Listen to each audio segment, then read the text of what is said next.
going to last? I'll tell you about it if you stick around for my microclimate forecast. Claudia. Thank you, Taylor. A diver was found dead this morning during a water rescue in Gaviota. Fire officials say they got the call around 7 a.m. for a water rescue near Highway 101 just south of Mariposa Reina. The diver had reportedly been lobster diving since 3 a.m. Approximately an hour into the search, fire officials say the diver was found dead within the area. The name of the diver has not been released. A man is behind bars after fleeing from his car at a routine traffic stop in Arroyo Grande. Sheriff's deputies pulled the vehicle over for a code violation at Los Barros Road and Century Lane. Deputies also observed an unknown item to be thrown from the vehicle, which was later determined to be drugs. Once the car was stopped, one of the passengers ran away. Multiple agencies and CHP helicopter responded to the area to help search for the man who fled. He was located approximately 1/4 of a mile away from the traffic stop. The suspect was arrested along with another passenger in the car on multiple counts. They are both currently booked at the San Luis Obispo County Jail. Now, with the latest on the new COVID-19 variant Omicron, confirmed cases of the variant have surfaced in travelers around the globe, and health officials say there's a good chance it has already spread into the U.S. John Lawrence reports. 2 cases of the latest COVID-19 variant were confirmed in the United Kingdom Saturday. As always with a new variant, there are many things that we just cannot know at this early stage. But our scientists are learning more hour by hour. On Friday, the Centers for Disease Control and Prevention said there were no confirmed cases of the Omicron variant in the U.S.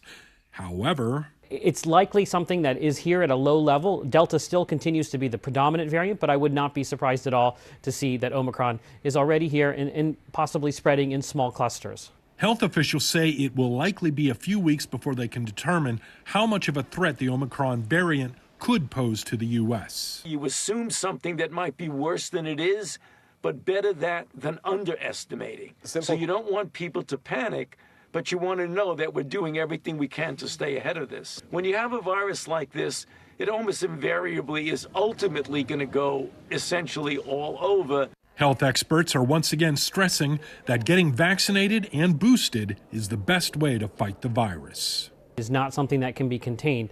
The goal is just to tame it, to make it more like other respiratory viruses, but we're always going to have COVID around, hopefully in a much less threatening manner as we get more people immunized.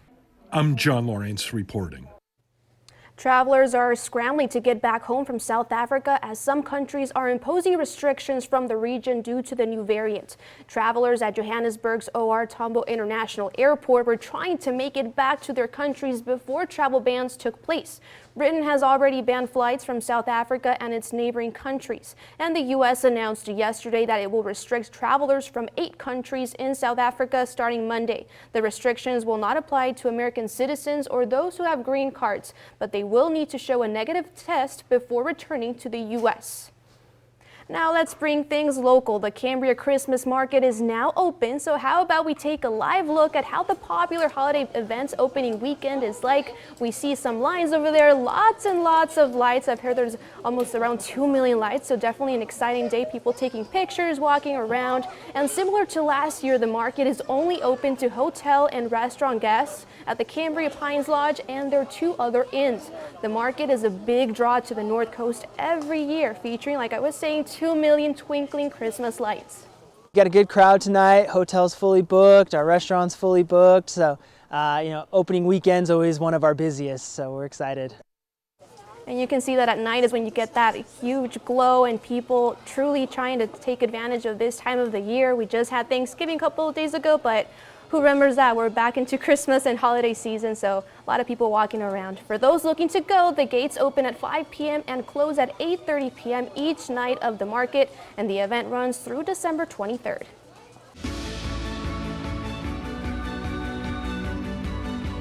We have just weeks left in our 10th annual Season of Hope Toy and Food Drive. It's the largest toy and food drive on the Central Coast and is a great way to give back to the community during the holiday season. There are 62 drop-off locations in San Luis Obispo County and 46 drop-off locations in Santa Barbara County collecting donations daily. You can drop off non-perishable food items and new unwrapped toys. And next week, we'll be broadcasting live to help collect your donations. On Monday, Richard Gerhardt will be collecting donations at the CHP office in Santa Maria. And on Tuesday, Daybreak anchor Janelle Padilla will be collecting donations at the San Luis Obispo City Fire Station 1. If you can't drop off locations, monetary donations are also being accepted. The campaign runs through December 17th, and you can find all you need to know by visiting ksby.com/Season of Hope. So Taylor, Thanksgiving was pretty warm. Today I went to the beach and walked my dog. What's going on? I am not going to question Mother Nature during this time of the year because it's still warm and we're getting to enjoy the beautiful coast that we live on. It's going to be warm for quite a while though. I was taking a look at that extended forecast and we've got sunshine 4 days. I'll tell you exactly how long coming up in that microclimate forecast. And a first look at Solvang's annual Yule Fest that is sure to get visitors in the holiday spirit. And later, 2 Central Coast high schools have punched their tickets to the state football playoffs. Dusty Baker tells you who next in sports. The Season of Hope, brought to you on KSBY 6 and CW5 by CCPN, your Central Coast Chevy dealers, Idler's Home, Pacific Premier Bank, and Tenant Health Central Coast. And today marked the first day of Solvang's Yule Fest celebrations, the town's annual holiday season event. What do you want for Christmas? I want bodyguard. And what else? This year's festivities are set to resemble pre-pandemic Yule Fest celebrations, but in a modified, safer way. Here we see a meet and greet with Santa. The month-long event features various activities and displays to enhance the culture of the Danish town. Yeah, I think just Solvang naturally lends itself to Christmas very well. I think it has the old world Danish architecture that is throughout downtown Solvang already feels very storybook and very Christmassy. So we just take what's already existing and we just bring it, elevate it and kind of bring it to new Christmassy heights. Definitely a magical little town, and as part of Yule Fest, the Solvang tree lighting ceremony will be this Friday, December 3rd at 5 p.m. and the Solvang Christmas Parade will take place on Saturday, December 4th at 11 a.m. So tell us, Taylor, will weather be nice to us for that Christmas parade? It is going to be very nice to us. Take a look at Pismo Beach today. I keep saying this every week, but tons of people taking advantage of how warm it was outside. Clear skies, lots of sunshine, and I would bet that quite a few people even got in the water. It was that warm across the region today. Highs since midnight, San Luis Obispo 82, 81 in Santa Ynez, and we're in those low 70s for Santa Barbara. We're going to keep the trend of warm, but overnight tonight, Paso Robles is going to get pretty chilly here. This is going to be the only place, though, that we're going to kind of keep an eye out for frost. We don't have a frost warning in place or anything like that, but you can see we're very close to freezing. So overnight in Paso Robles is going to be pretty chilly. Make sure you get another blanket and just bundle up tonight. Interior valleys tomorrow, though, looking ahead, going to be pushing 80 at 3 o'clock. Nothing but sunshine. Coastal valleys looking exactly the same here. 1 o'clock hitting 80 degrees. The West Beaches, once again, sunny, sunny, sunny. A little bit chillier though, 71 degrees at 3 o'clock, but of course down by the coast it is going to be a little bit cooler here. South Coast in those mid 70s, 3 o'clock. 75 degrees. Now what's going on here? Well, our weather satellite and radar pattern here, you can see we've got nothing going on all over the state of California. So that means we're going to be nice and warm and sunny. Up in the Pacific Northwest, you can see a couple of systems rolling through, but it's not getting anywhere near us for the extended forecast. All the way to Thursday is when that ridge is going to hold steady. Friday night into Saturday, we'll start to see it break down just a little bit, and that's when temperatures will start to come down just a teeny bit here when we might see those clouds roll back in. But enjoy it because the long term here, we're going to be nice and warm.